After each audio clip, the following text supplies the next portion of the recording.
Hi everyone! Welcome to the very first episode of the Climate Code podcast entitled SDG 13 in Action Navigating Climate Change. I am Tiffany Lauren Chan. And I am Alexis John Gabriel Malubay, and we are your hosts for this podcast. Today, our discussion will focus on one of the Sustainable Development Goals of the United Nations, which is SDG 13 Climate Action. That's right. Climate change is already happening, and it has been disrupting many communities due to its detrimental effects. From rising temperatures and stronger storms to flooding, wildfires, droughts, rising sea levels, and even loss of biodiversity. To add to that, it is a topic we keep hearing about, which leads to the big question, why isn't more being done about it? Exactly. This is why it is crucial for us to talk about SDG 13. This goal focuses on combating its harmful impacts, promoting climate resilience and adaptation, and encouraging sustainable green practices. I agree, and we could definitely use some fresh insights to really understand what's going on and what we can do about it. That's why we've invited some amazing guests to help us break it down. Starting off with Rihanna Vilosas and Ivan Ngoho to dive into the impacts of climate change, followed by RV Riego and Mary Canazo to share the challenges in addressing this issue. Last but definitely not the least, we will hear from Aaron Bayanban, who will give us practical solutions that we can apply to mitigate such problems. We have quite a lot to cover, so let's get into it.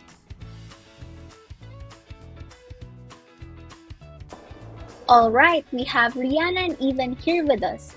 Hi guys, thank you so much for joining us in today's episode. Hi, it's my pleasure to be part of this podcast. Likewise, thank you so much for having us. We are glad to have you here. Okay, let's jump right into our discussion. Climate change is here, and we're seeing the effects everywhere. What would you say are the biggest signs we're experiencing right now? Honestly, I would say it's the heat, the rising temperatures. Summers are turning hotter, plus heat waves are growing more intense and are lasting longer. Many even complain about how uncomfortable it is getting. But I think it's way more than that. It's actually dangerous knowing how extreme heat can pose health risks, not only for us humans, but also for other organisms like plants and animals. It's throwing off ecosystems and wildlife habitats, making it tougher for some species to survive. I couldn't agree more. Aside from health effects, it also disrupts productivity. As a student myself, I struggle with concentrating on my task when it's too hot. And this is observed as well in my fellow learners who have a hard time getting work done in such weather. However, beyond this personal experience, it's also happening on a larger scale. Our farmers are feeling a greater strain as their livelihoods are threatened. In these hot conditions, crops are harder to grow, which puts pressure on our food supply. That's really true. It's alarming how rising temperatures don't just affect our comfort, they disrupt entire systems. When it gets too hot, soil moisture decreases, drying out plants and forests, which increases the risk of wildfires. And once those fires start, they spread faster and burn longer, destroying ecosystems and displacing communities. It's a dangerous cycle that's getting harder to break. Precisely. This topic is quite timely. With the wildfires that recently happened in Southern California last January this year, 2025, it was reported that whatever may have been its cause, climate change contributed to the fast and widespread of the flames. That's right.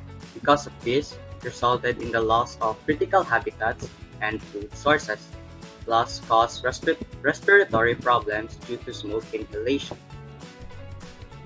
Indeed. What's alarming is that these wildfires are just one piece of the puzzle.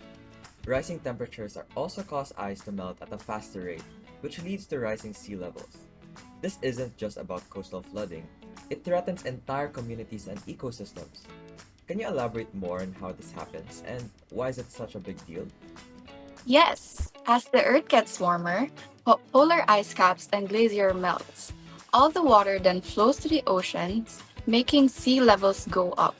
This is actually bad news, especially for those living in coastal areas, as it causes flooding and it's putting cities close to the water at serious risk. Some cities are already investing in seawalls and flood defenses, but even those may not be enough if the sea levels keep rising.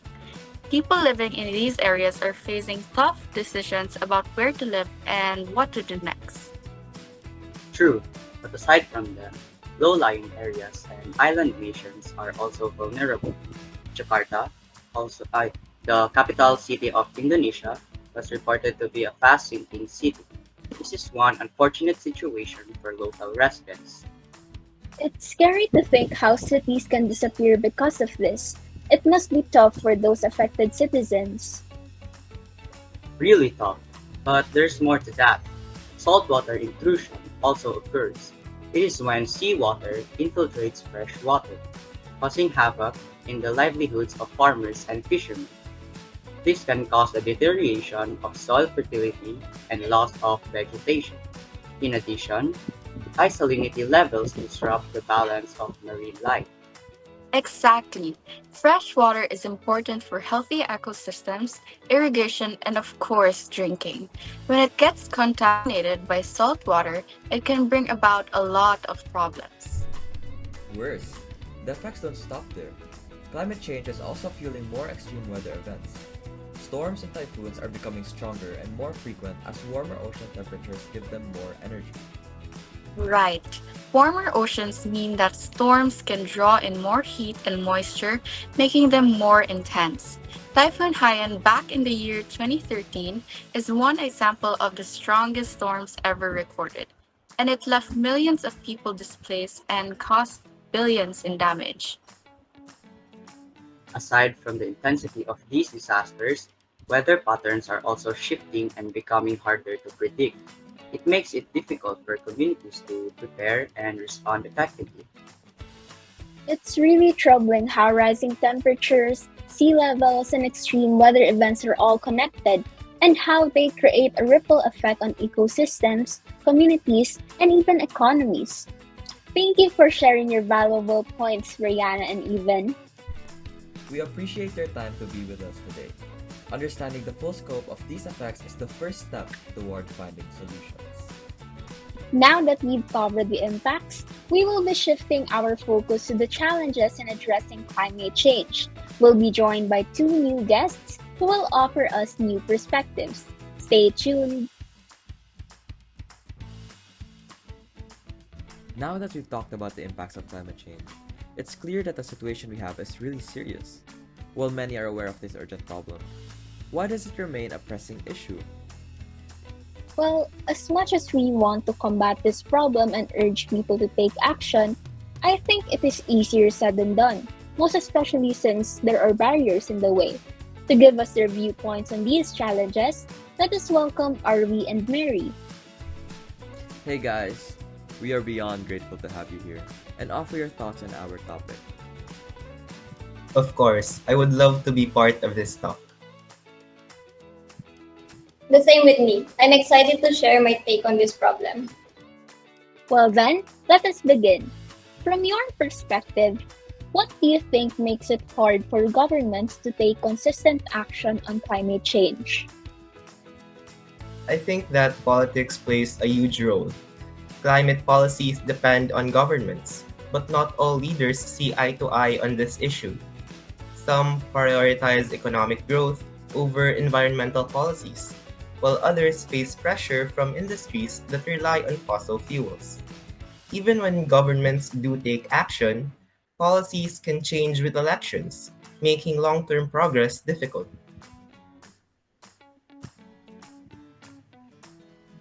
Right, and that's not even considering the international level.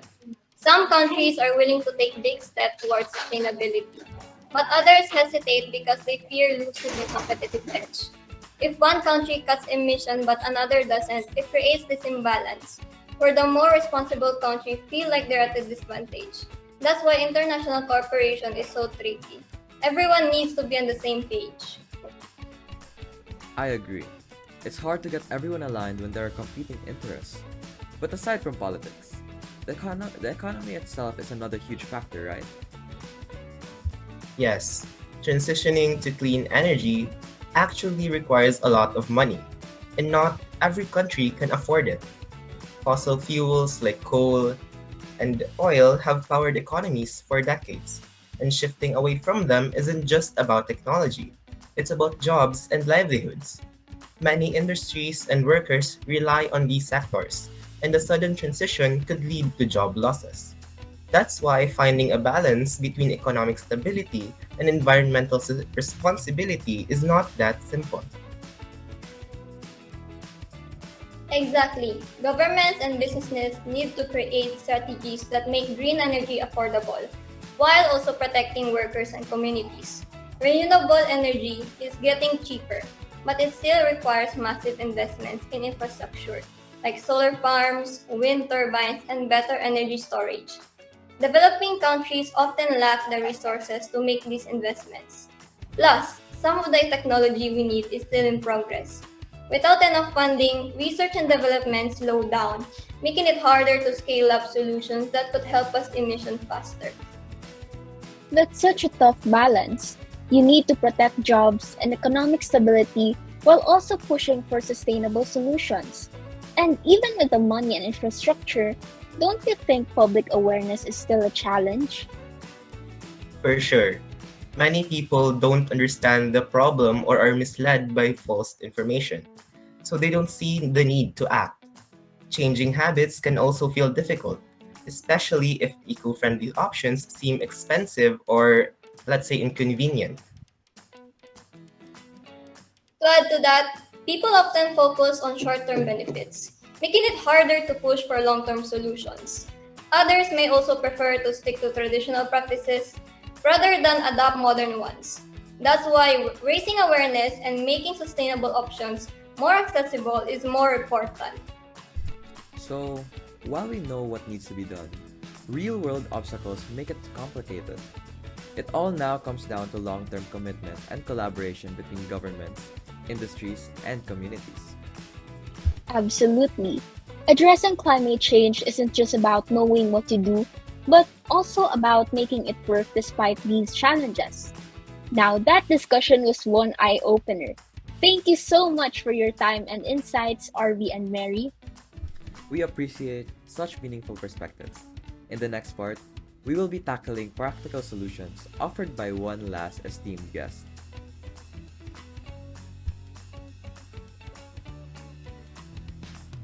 That was a thoughtful discussion on the challenges of climate change. Now, let's focus on solutions. Joining us here is Aaron Bayanwan. Welcome, Aaron. Thanks for having me. Excited to share some practical ways we can take action. Let's start with energy use, which is one of the biggest contributors to carbon emissions. What do you think are some effective ways we can improve efficiency in our daily lives? Small changes make a big impact.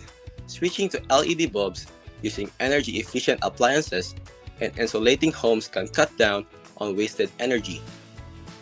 Businesses can also invest in cleaner technologies, and governments can create policies that encourages energy saving practices. That's true. Sometimes we overlook how much energy we waste without realizing it. It's encouraging that both individuals and businesses have practical ways to make a difference.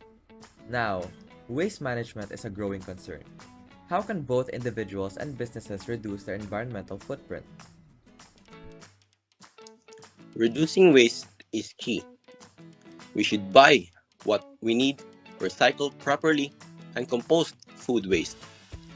Businesses can also play a role by sustainable packaging and adopting circular economy models, where materials are reused and instead of thrown away. That makes a lot of sense. I've noticed how much plastic waste piles up even from just a single shopping trip. It's reassuring to know that better choices at the consumer and business levels can reduce that impact. Now, transportation is another major challenge, especially with the rising emissions. What sustainable options can make a real difference on a larger scale? Public transport, biking, and walking are great way to cut emissions. Cities can improve transit systems to make them more efficient. Electric vehicles are also a game changer, and as they become more affordable, more people can make the switch from gas powered cars. It's frustrating how traffic and poor transport options make commuting stressful. So improving public transit would really help both people and the environment. However, encouraging widespread change can be difficult. So what strategies have you seen work to motivate people to adopt sustainable habits? Um, Awareness and incentives are key. Governments can offer tax breaks for energy efficient homes and electric vehicles, and businesses can promote eco friendly choices. If people see that sustainability is practical and affordable, they'll, they'll be more likely to adopt it. You have a good point, and it's actually a smart approach. People are more likely to change their habits if they see both personal benefits and long term impact. Thanks for sharing these practical solutions, Aaron.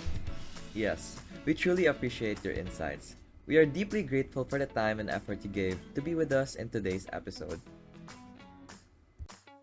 I am delighted to be part of this conversation. Thank you for the opportunity.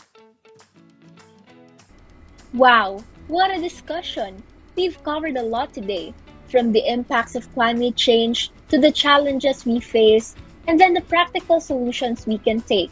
It's clear that this issue isn't just about policies or global agreements. It's something that affects all of us, and we all have a role to play. Exactly.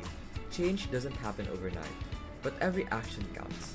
As students, we can take part in climate advocacy, join environmental organizations, or even start initiatives in our school and communities. That's right. Beyond individual efforts, let's also support policies and leaders who prioritize sustainability. Let's raise awareness, have conversations, and inspire others to take action. Because the fight against climate change isn't just for scientists or policymakers, it's for everyone.